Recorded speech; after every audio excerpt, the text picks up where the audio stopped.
여러분 안녕하십니까? 광주 MBC 뉴스투데이 시작합니다. 먼저 오늘의 주요 뉴스입니다. 더불어민주당 신규 권리당원 모집에 광주 전남에서 30만 장의 신청서가 접수돼 내년 지방선거를 앞두고 조직표 싸움이 치열할 전망입니다. 지난 4월 화순에서 풍력발전기가 넘어지는 사고가 난 이후 넉 달이 지났지만 정확한 사고 원인이 밝혀지지 않고 있습니다. 폭우와 폭염으로 병충해 발생 가능성이 높아진 농촌에서 드론이 병충해 방제에 효자 노릇을 하고 있습니다. 전기차에 대한 수요 정체 현상으로 광양반권이 어려움을 겪고 있지만 업계에서는 이르면 내년 안에 회복될 것으로 보고 있습니다. 더불어민주당의 권리당원 모집 결과 광주 전남에서 모두 30만 장의 신청서가 접수됐습니다. 현재 호남의 권리당원 규모와 맞먹는 수준인데요. 내년 지방선거 경선 룰이 아직 정해지지 않았지만 벌써부터 조직전이 시작됐습니다. 보도에 송정근 기자입니다. 민주당 경선 승자가 곧 당선으로 직결되는 등식이 성립해온 광주와 전남. 그래서 광주 전남 선거에 출마하려는 입지자들에겐 경선 승리를 위해서 권리당원 확보가 필수입니다. 이를 반영하듯 지난 14일 마감된 민주당 광주 전남 권리당원 모집에 광주시당엔 15만 장, 전남도당에도 15만 장의 신청서가 접수됐습니다. 현재 광주 전남북 권리당원 수가 36만 5천여 명인데 이에 준하는 30만 장이 접수된 겁니다. 권리당원 확보 규모가 크게 늘어난 만큼 내년 지방선거는 경선 단계에서 권리당원 중심의 조직표 싸움이 될 가능성이 높습니다. 이렇게 되면 조직력이 강한 현역들이 압도적으로 유리한 정치 지형이 만들어져 신인 정치인들이 진입할 수 있는 장벽이 높아지고 부정적인 평가를 받고 있는 정치인들이 조직을 동원해 경선에서 쉽게 승리할 수 있습니다. 고인물이 계속 정치를 했을 때의 패단들은 시민들이 이미 수십 년의 지방자치 역사를 통해서 경험을 했을 거고 조직 선거가 그것을 가능하도록 만드는 핵심 동인이라고 할 수 있습니다. 이런 폐해를 막기 위해선 지방선거 공천룰을 어떻게 결정하느냐가 관건이 될 것으로 보입니다. 이재명 대통령은 대통령 후보 시절 민주당 우세 지역의 권리당원 반영 비율을 낮추는 등의 지역별 차등을 두자고 했지만 정청래 당대표는 당원 주권정당 특별위원회 출범 등 당원 주권 강화를 추진하고 있어 서로 상반된 입장을 보이고 있습니다. 더불어민주당의 주권은 당원에게 있고 모든 당권은 당원으로부터 나온다. 이 엄연한 현실을 더 이상 외면해서는 안 될 것입니다. 최근 지방선거 기획단을 출범시키고 본격적인 지방선거 준비에 들어간 더불어민주당. 통상의 경선 과정에서 민심은 없고 당심만 있다는 비판이 잇따랐던 만큼 당심과 민심을 일치시킬 수 있는 공천룰 개발이 필요해 보입니다. MBC 뉴스 송정근입니다. 국민의힘 광주시당은 어제 안태욱 신임 광주시당 위원장이 공식 취임했다고 밝혔습니다. 취임식에는 나경원 의원과 당 관계자 등 100여 명이 참석했습니다. 안 위원장은 어려운 시기에 당세 확장과 지지율을 올리는 데 힘쓰겠다고 밝혔습니다. 8월 하순으로 접어드는 시기인데도 아직까지 폭염이 기승을 부리고 있습니다. 밤사이 광주와 전남 해안 지역을 중심으로 열대야가 나타났고요. 전남 진도를 제외한 광주와 전남 모든 지역에 내려진 폭염 경보 역시 여전한 상태입니다. 오늘 광주의 낮 최고 기온은 35도 안팎으로 어제보다도 2도가량 더 높은 기온 예보됐습니다. 찌는 듯한 더위가 장기화되고 있는 만큼 체력 관리 잘 해주셔야겠습니다. 오늘 하늘 모습 보시면 고기압의 가장자리에 들면서 아주 깨끗한 하늘 드러난 상태입니다. 종일 뜨거운 볕이 쏟아지겠고요. 한때 강한 소나기가 내릴 수 있겠습니다. 소나기로 인한 예상 강수량 5에서 40mm 안팎으로 나와 있고요. 소나기 특성상 국지적으로 강한 비가 내릴 수 있어서 주의가 필요합니다. 날씨 정보였습니다. 제33차 UN 기후변화 당사국 총회 COP33을 남해안 남중권에 유치하기 위한 조직이 공식 출범했습니다. COP33 유치가 새 정부 국정과제에 포함되지 않은 상황에서 유치위원회는 홍보 활동과 함께 정부 설득 작업에도 주력할 계획입니다. 문영철 기자가 보도합니다. 오는 2028년 아시아권에서 열리는 제33차 UN 기후변화협약 당사국 총회. 기후위기 대응 방안을 논의하는 세계 최대 규모의 국제회의로 이재명 대통령은 후보 시절 이 COP33 유치를 공약으로 내걸었습니다. 그리고 새 정부 출범 2달여 만에 남해안 남중권 유치위원회가 꾸려졌습니다. 전남 동부와 경남 서부 지역 시민단체 30여 곳으로 구성된 유치위원회는 공감대 형성을 위한 결의대회와 서명운동, 학술 행사와 정책 발굴 등 전방위적 활동을 추진할 계획입니다. 과거에는 홍보 활동에 위주 중점적으로 뒀다면 실질적인 이산화탄소 감축 방안 이런 부분들을 정책적 제안을 하거나 국내에서는 인천과 경기도 고양시 등이 유치 의사를 밝히고 있습니다. 전문가들은 지역사회의 적극적인 탄소 저감 활동과 숙박, 교통 인프라 확충을 COP33 유치의 핵심 조건으로 꼽았습니다. 최소 2만 명, 최대 8만 5천 명까지 전 세계에서 모여들었는데 어떤 수용 능력을 확충을 하시고 항공기로 온다든지 기차로 온다든지 이런 접근성을 좀 더 유연하게 하도록. COP33 개최 도시는 이르면 내년 31차 총회에서 확정되는데 인도의 경우 정부 차원의 전담 조직까지 만들어 일찌감치 유치전에 뛰어든 상황입니다. 반면 이재명 정부 국정과제에 COP33 유치는 반영되지 못했고 정부 부처도 명확한 입장을 밝히지 않고 있습니다. 유치 실패에 대한 우려와 부담이 적지 않기 때문으로 해석됩니다.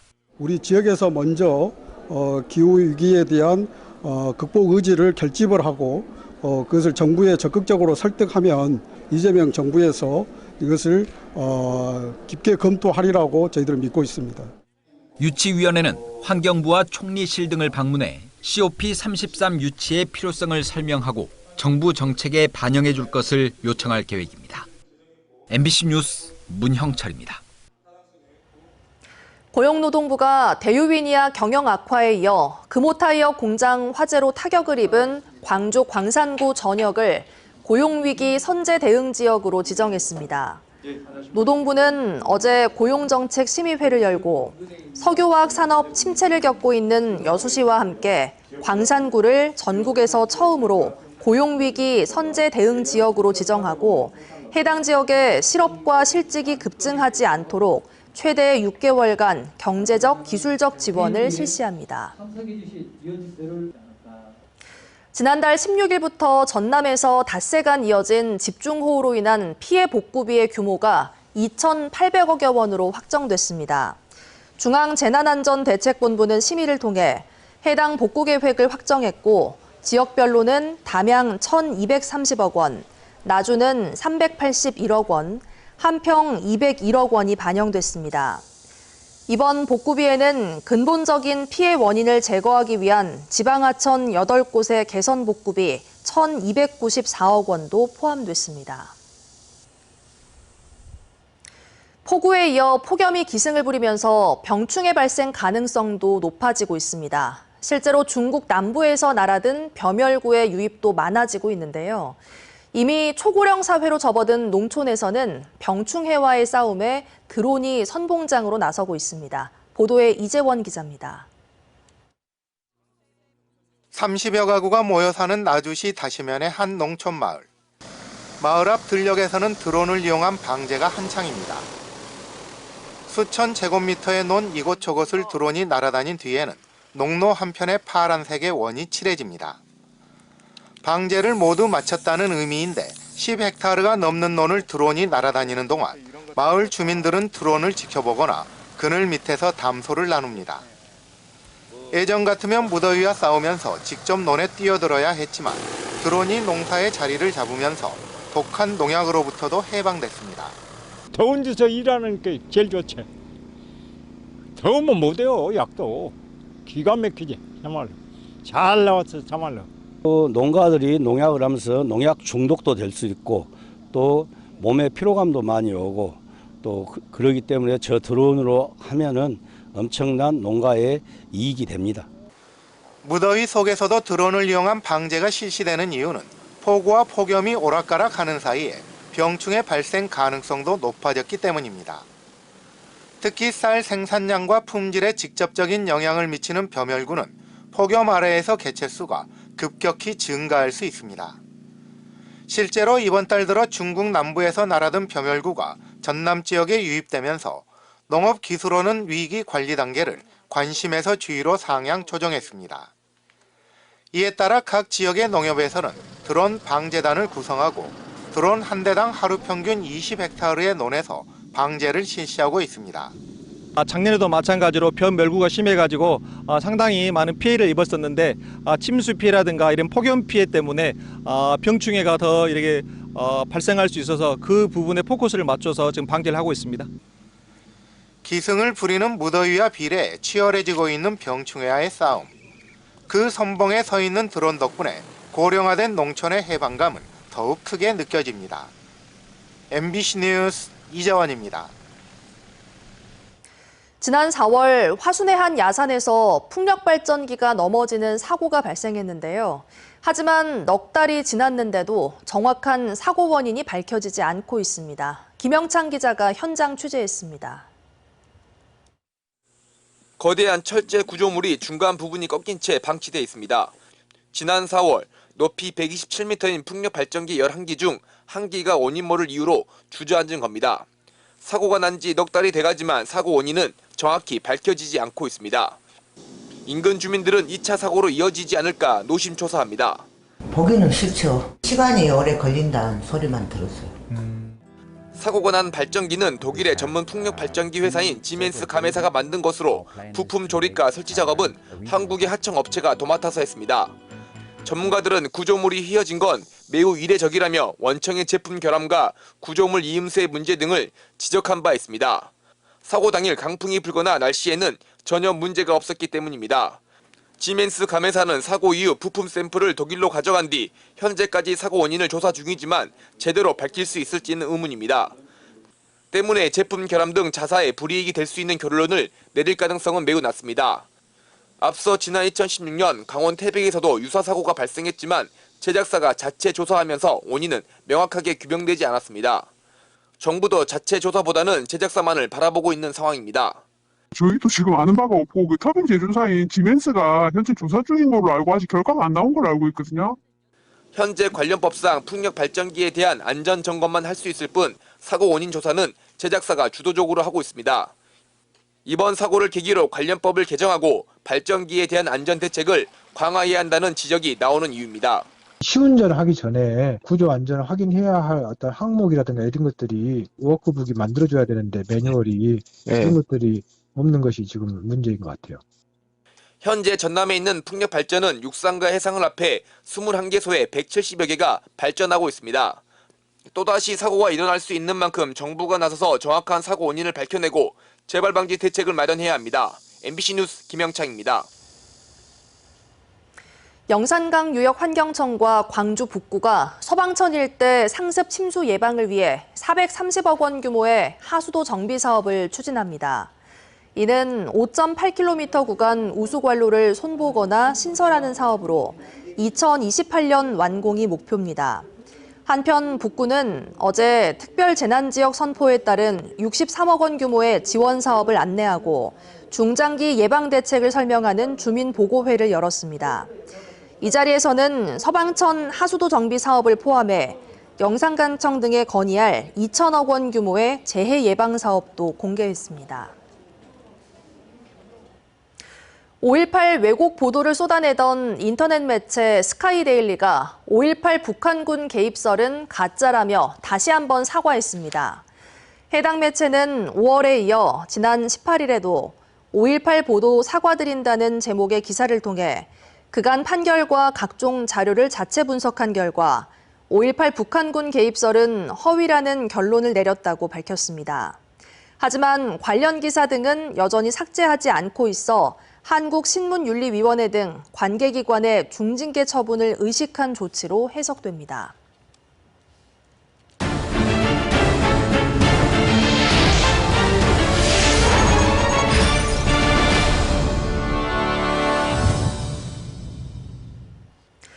전국의 다문화 가구 수는 지난해 43만 가구를 돌파하면서 해마다 늘고 있는데요. 다문화 가정 자녀들은 여전히 언어와 문화의 장벽 속에 교육 격차까지 겪고 있습니다. 보도에 김규희 기자입니다. 한국인 아버지와 필리핀 국적 어머니 사이 태어난 대학생 정미정 씨. 한국에서 나고 자라 언어 문제는 없었지만 결혼하면서 필리핀에서 입국한 어머니가 한글에 서툴러 소통에 어려움을 겪었습니다. 맞춤법 같은 게 어려워하셔가지고 제가 옆에서 많이 도와드렸어요. 저도 배우는 입장이지만. 베트남에서 나고 자라 어머니를 따라 귀화한 21살 최소진 씨도 낯선 문화에 적응하기 힘들었습니다. 한국 땅을 처음 밟은 게 13살 청소년 시기이다 보니 베트남어와 어순이 다른 한글부터 맵고 짠 음식까지 모든 게 생소했습니다. 교과서가 무슨 말인지 몰라 한자 번역해 숙제를 해야 하는 번거로움도 있었습니다. 진도는 좀 못 따라갔어요. 번역기로 돌려서 그다음에 이런 내용이구나 알아서 다시 숙제는 베트남어로 하고 다시 한국어로 번역 다시 돌렸어요. 실제 지난해 다문화 가구 자녀의 대학 등 고등교육기관 취학률은 61.9%로 3년 전보다 높아지긴 했지만 국민 일반 가구와 비교하면 13.0%포인트 낮아 교육 격차는 여전한 것으로 나타났습니다. 전문가들은 대부분의 한국어 프로그램이 단기적으로 진행되는 만큼 기간을 늘리고 강사들의 전문적 역량을 키워 다문화 자녀를 존중하는 방식으로 이뤄져야 한다고 말합니다. 학생이 좋아하는 여러 가지 감정들, 알고 싶은 단어들, 그러니까 그런 형태로 한국어를 배워나가면 그게 일종의 문화를 존중하는, 그러니까 학습자가 가지고 있는 문화를 존중해주는 한국어 교육이라고 볼 수 있을 것 같아요. 지난해 전국의 다문화 가구 수는 43만으로 해마다 증가하는 상황. 문화 차이로 인한 교육 격차를 해소하기 위해서라도 다문화 가정을 위한 언어 교육 등 지원책이 확대돼야 한다는 목소리가 나옵니다. MBC 뉴스 김규희입니다. 광양만권은 2차 전지 밸류 체인을 갖추고도 전기차에 대한 수요 정체 현상, 캐즘으로 인해 어려움이 많습니다. 업계에서는 이 같은 상황이 이르면 내년 안에 회복될 수 있을 것으로 전망하고 있습니다. 김주희 기자가 취재했습니다. 여수와 순천, 광양의 중심에 위치한 율촌산단. 이곳 율촌산단 내에서는 포스코 퓨처엠의 양극재 공장을 중심으로 에너지 소재 특화 단지가 조성되고 있습니다. 2차 전지 원료와 소재, 리사이클링이 연결되는 순환 공급망이 구축되고 있는 겁니다.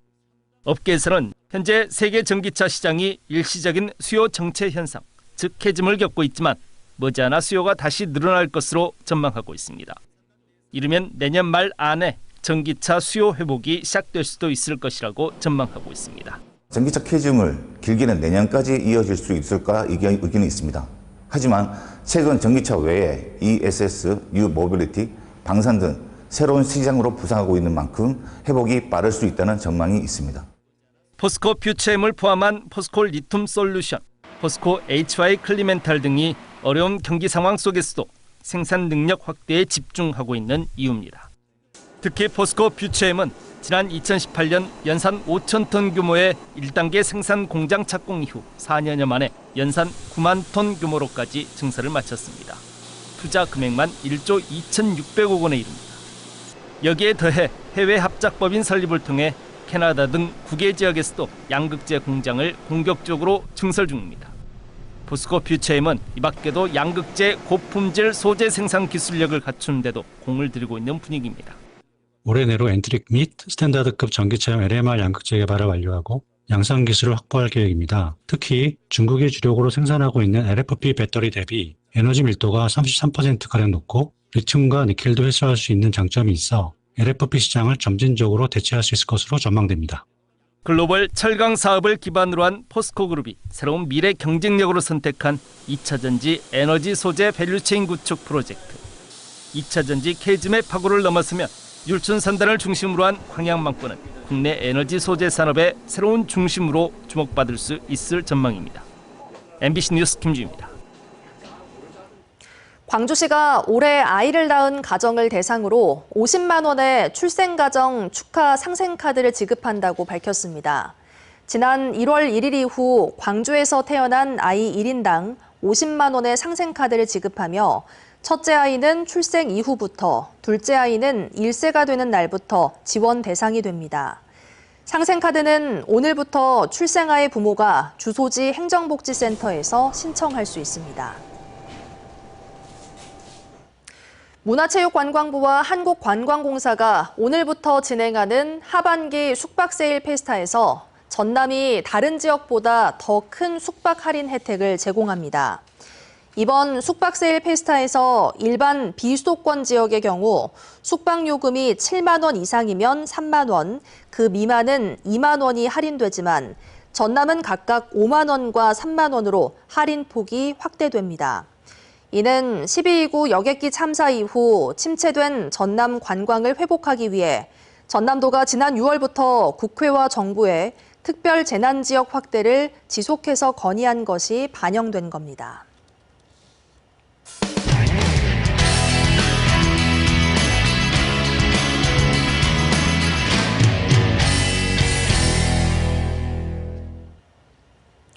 노란봉투법에 국회 표결이 임박하자 경제계와 노동계가 각각 여론전을 펼치며 첨예하게 대립하고 있습니다. 더불어민주당이 내일 본회의 처리 방침을 밝히고 있는 가운데 수직 원하청 관계로 유지되는 울산의 자동차와 조선업종의 노사 관계에 큰 변화가 예상됩니다. 울산문화방송 홍상순 기자가 보도합니다. 노란봉투법으로 불리는 노동조합법 2, 3조 개정안의 최대 쟁점은 사용자 범위 확대입니다. 협력업체 노동자들이 원청과 직접 교섭할 수 있는 길이 열리는 겁니다. 수직 원하청 관계가 복잡하게 얽혀있는 기업들은 직접적인 영향을 받을 수밖에 없는데 대표적인 업종이 울산의 주력 산업인 자동차와 조선입니다. 현대차 그룹은 1, 2차 협력업체만 600곳이 넘고 HD 현대중공업의 협력업체도 100곳에 이릅니다. 경영계는 협력업체 노조가 모두 교섭을 재개하면 원청은 1년 내내 교섭을 해야 하는 상황이 벌어질 수 있다며 우려하고 있습니다. 하청에 원청에 대한 어떤 사용자성을 부여하는 것으로 우리나라 그 어떤 산업의 그 생태계가 파괴되는 아주 그 중차대한 그런 내용이기 때문에 또 다른 쟁점은 노동쟁의 범위 확대와 손해배상 청구 제한입니다. 경영계는 이에 대해서도 경영상 결정까지 합법적인 쟁의 행위로 넓히는 것은 반기업적인 결정이고 파업에 따른 생산 차질로 기업 경쟁력이 떨어질 것이라며 반발하고 있습니다. 반면 노동계는 이제야 노동 3권을 제대로 보장받게 됐다며 반드시 개정안이 원안대로 통과돼야 한다는 입장입니다. 다단계 하도급 구조와 간접 고용 등 한국 사회의 문제가 해결되면 오히려 극단적인 갈등과 대립이 줄어들 수 있다고 주장했습니다. 비정규직 노동자들이 원청 사용자들에게 교섭을 요구할 수 있는 길이 열리고 또 교섭을 통해서 임금 인상이나 근로조건 개선, 고용보장 등 앞으로 이런 문제들이 풀릴 수 있는 단초가 마련되기 때문에 반드시 이번엔 더불어민주당은 오는 21일 국회 본회의에서 노란봉투법을 처리할 계획입니다. 정부는 또 동일노동 동일임금을 올해 안에 근로기준법에 명시하고 내년 하반기에 시행한다는 방침입니다. 같은 사업장에서 원청과 협력업체 노동자가 함께 일할 경우 동일 노동인지 아닌지를 두고 논쟁이 커질 수 있습니다. 노동 관련 법이 달라지면 협력사가 많은 자동차와 조선 등 울산 주력 산업에 상당한 변화가 불가피해 보입니다. MBC 뉴스 홍상순입니다. 광주시의 문화예술 정책에 대한 예술인과 시민들의 신뢰가 낮은 것으로 나타났습니다. 광주 예술문화융성 포럼은 지난달 예술인과 시민 182명을 대상으로 광주시 문화정책의 신뢰도를 조사한 결과 문화경제부시장의 정책 리더십 점수는 4점 만점에 1.66점, 예술인 행정지원 체감도는 1.89점에 머물렀다고 밝혔습니다. 이어 정치적으로 임명해온 문화경제부시장 직책을 전문가 중심의 집행구조로 전환해 문화예술 정책의 전문성과 책임성을 강화해야 한다고 제안했습니다. 전국 최대 규모의 국악 경연대회인 제33회 인방울 국악제가 다음 달 12일부터 나흘 동안 빛골 시민문화관 등에서 펼쳐집니다. 첫날인 12일에는 아마추어 국악인들의 판소리 장기자랑과 명인 명창들의 축하 공연이 열리고 13일부터는 판소리와 농악, 무용 등 7개 부문의 경연이 열립니다. 마지막 날인 9월 15일에는 판소리 명창부 본선과 기악, 무용 일반부 본선이 열리고 명창부 대상에는 대통령상과 상금 5천만 원이 수여됩니다. 8월 하순으로 접어드는 시기인데도 더위의 기세가 여전합니다. 광주와 전남 해안 지역을 중심으로 밤사이 열대야가 나타났고요. 전남 진도를 제외한 광주와 전남 모든 지역에 내려진 폭염경보 역시 여전한 상태입니다. 오늘 광주의 낮 최고 기온은 무려 35도 안팎으로 어제보다 2도가량 높은 기온 예보됐습니다. 찜통 더위가 장기화되고 있습니다. 체력 관리 잘 해주셔야겠습니다. 오늘 하늘 모습 보시면 고기압의 가장자리에 들면서 아주 깨끗한 하늘 드러난 모습인데요. 오후 한때 갑작스런 비가 지날 수 있겠습니다. 오늘 소나기로 인한 강수량 광주와 전남 지역에 5에서 40mm가량으로 예보됐고요. 소나기 특성상 국지적으로 강한 비가 쏟아질 수 있어서 각별한 주의가 필요하겠습니다. 광주의 오늘 출근길 기온은 벌써 26도 안팎까지 올라 있습니다. 한낮 기온 전남 많은 지역에서 35도 안팎까지 치솟겠습니다. 무안과 영암의 낮 기온 34도로 예보된 가운데 습도가 높아서 체감온도는 더 높게 오를 수 있겠고요. 열대야가 나타난 여수 지역에서도 한낮 기온 33도로 예보됐습니다. 바다의 물결은 최고 1m에서 1.5m로 잔잔하게 일겠습니다. 내일도 우리 지역 소나기 소식 들어있고요. 모레인 금요일부터는 33도 안팎의 더위가 지속되겠습니다. 날씨 정보였습니다. 이상으로 뉴스 마칩니다. 함께해 주신 여러분 고맙습니다. 언제 어디서나 내 손 안의 뉴스. 광주 MBC 뉴스 유튜브 구독으로 함께하세요.